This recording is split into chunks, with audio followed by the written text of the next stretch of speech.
Men and representatives of other countries, where we discussed the importance of upholding this new agreement. Very detailed, powerful agreement.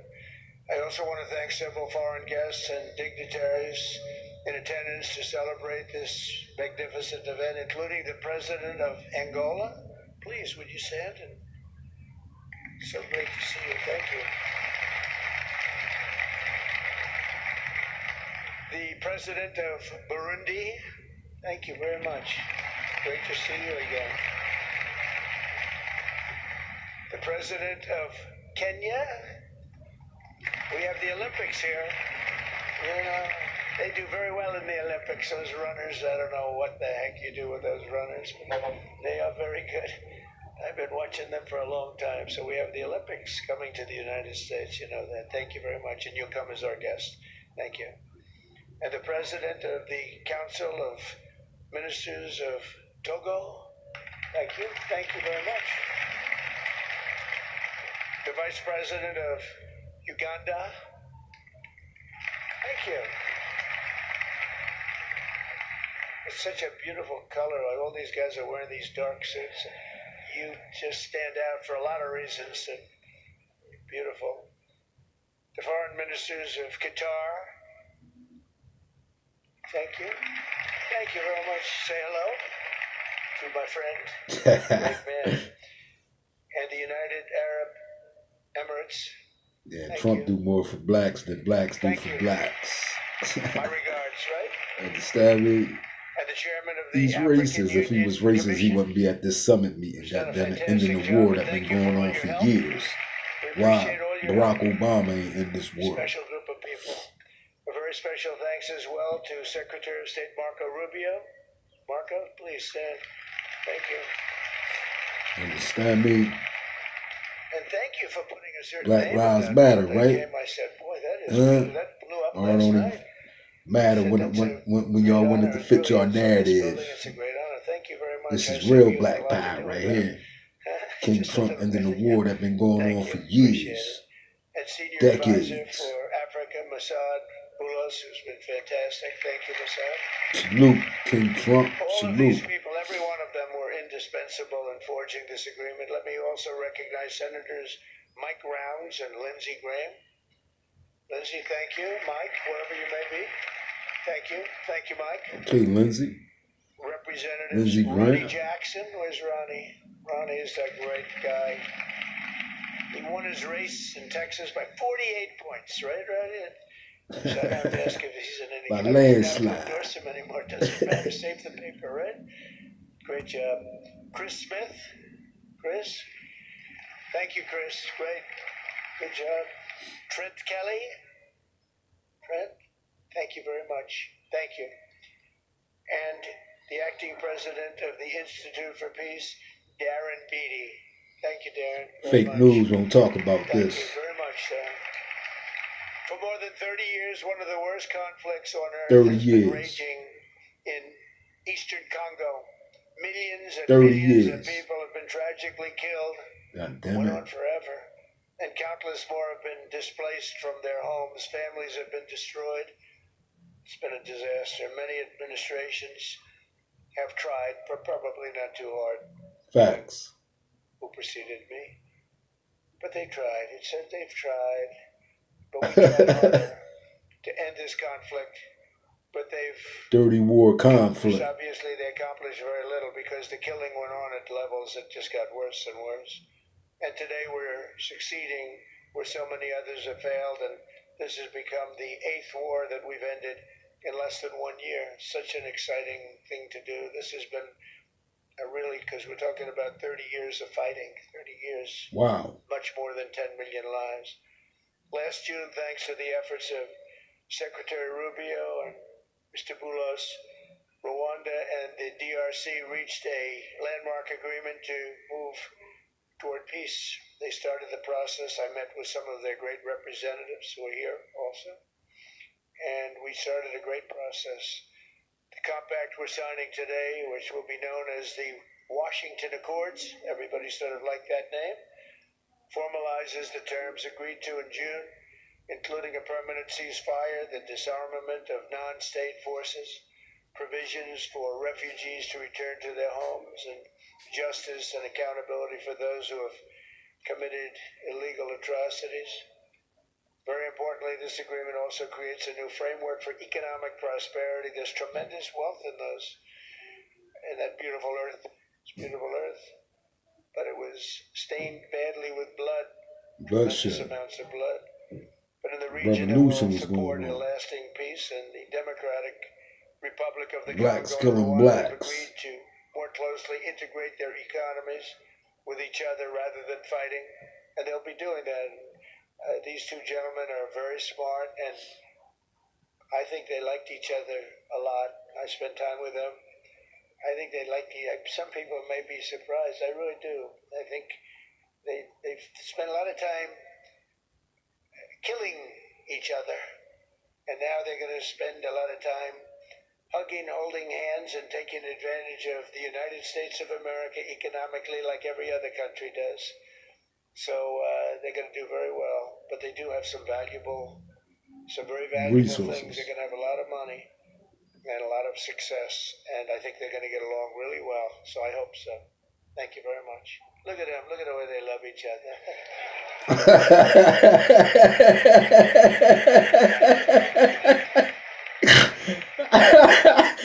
Yo, King Trump crazy as a motherfucker, man. That's my guy, though. Follow through on the agreement and create a much better future for the people of their countries and their heroes within their countries because of today.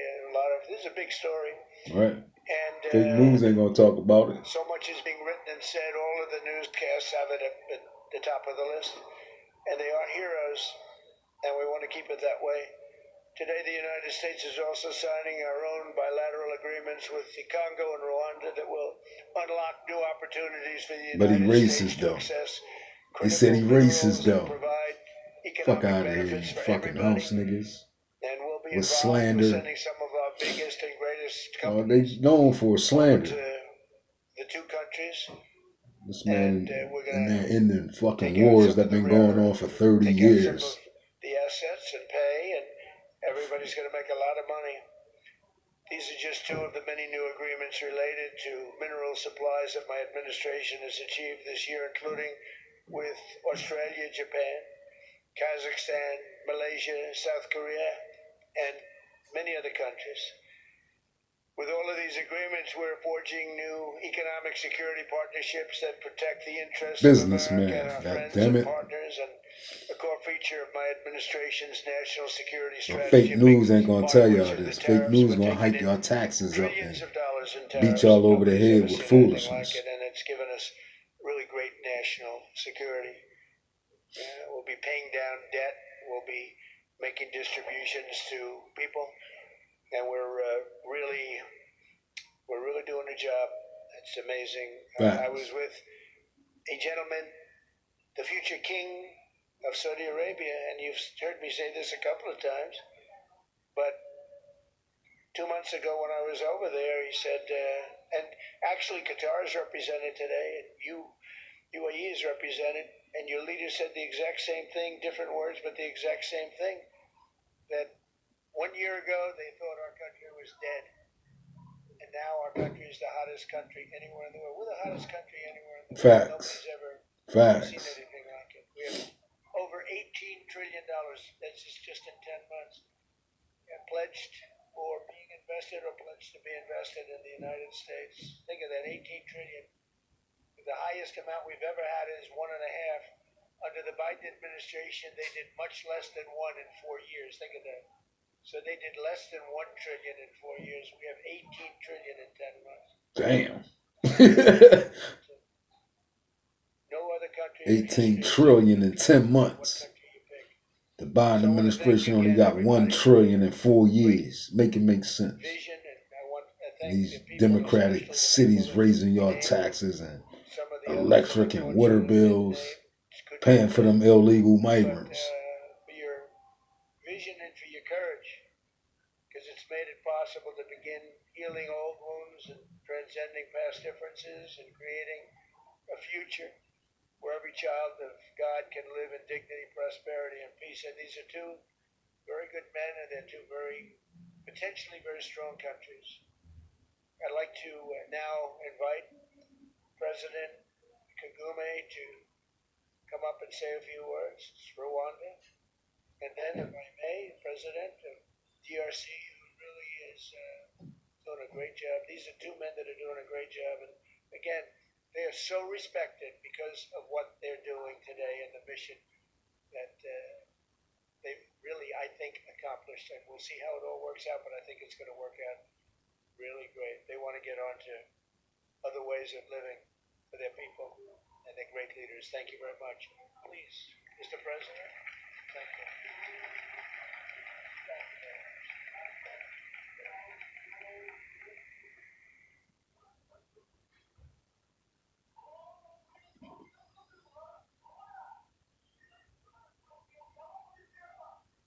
Excellency Donald Trump, President of the United States of America, Excellencies, heads of state and government and former heads of state, distinguished ladies and gentlemen, I want to begin with some words of thanks. First, my fellow heads Now you see, now you of heard that. Africa, But he's racist. that is central in getting us this point. But of course, the biggest vote of thanks goes to President Donald Trump. No one was asking President Trump to take up this task. Our region is far from the headlines. But when the president saw the opportunity to contribute to peace, he immediately took it. This conflict has lasted for 30 years. 30 years. That We war have been going on for seen countless mediations, between the Congos efforts, and Rwanda. none has succeeded in resolving.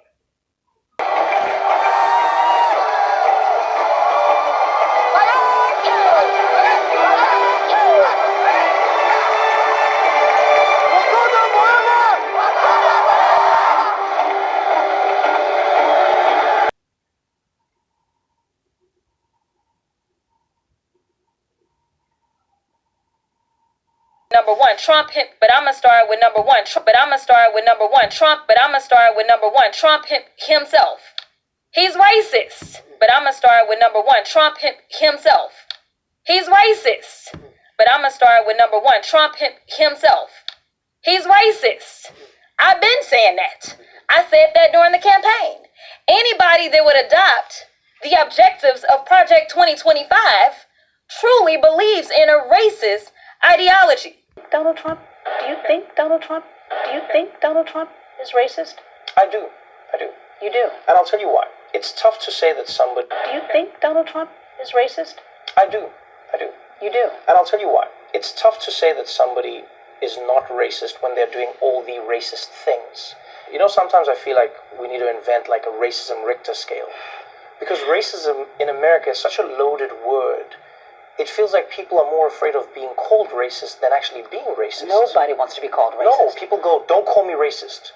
I might do these things, but you don't call me racist. If Donald Trump chooses an advisor who has a platform that specifically caters to a movement that is neo-Nazi and white supremacist, then what do you call that? Wars, a 31-year-old bloodbath between the Republic of Congo and Rwanda, where 7 million people have died. There's no end in sight. He didn't know that. Or India and Pakistan are wiping out Iran's nuclear capabilities, or closing the horrendous open border, and creating the greatest economy where prices of inflation have come way down. Prices have not come down. No, they haven't. Prices are crazy. Be racist. Can black people be racist? Can black people be racist? Can black people be racist? Can black people be racist?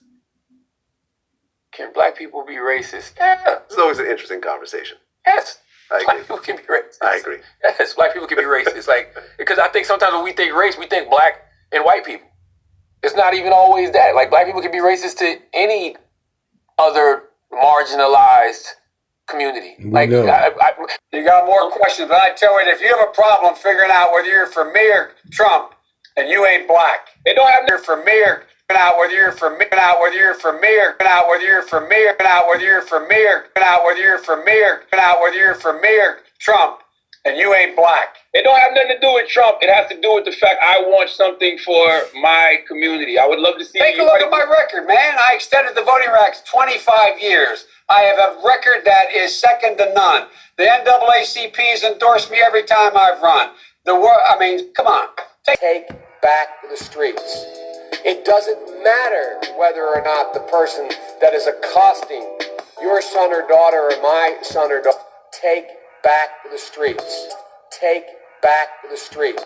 Take back the streets. It doesn't matter whether or not the person that is accosting your son or daughter or my son or daughter, my wife, your husband, my mother, your parents. It doesn't matter whether or not they were deprived as a youth. It doesn't matter whether or not they're the victims of society. So I don't want to ask, what made them do this? They must be taken off the street. They will, or a portion of them will, become the predators 15 years from now. And Madam President, we have predators on our streets that society has, in fact, in part because of its neglect, created. Again, it does not mean because we created them that we somehow forgive them or do not take them out of society to protect my family and yours from them. They are beyond the pale, many of those people. We have no choice but to take them out of society. I know racism when I know racism when I see it. I know racism when I feel it. And at the highest level of government, there's no room for racism. And make no mistake, when people tell me to go back to where I came from, that is a racist insult because it's based on race. If I was white, they would not tell me to go back to China. I experienced that insult because my race happens to be Asian. And yes, I am a proud naturalized citizen born in India, a proud patriot, a proud person who belongs in this country. And it's not the first time I've heard go back to your own country, but it is the first time I have heard it coming from the White House. His comments were beneath the dignity of the office of the President of the United States, and they have no place in our country. Telling 4 members of this body to go home because of where you believe they are from is racist. There is racism coming out of the White House. Out of many, we are one. That's what makes America a great country. And no matter what xenophobic behavior is coming out of 1600 Pennsylvania Avenue, we will never let anyone take that away from us. Not now, not ever. Get him out. Get him out. Get him out. Get him out. Ready? Are you ready? Get him out of here. Get him out of here. Get the hell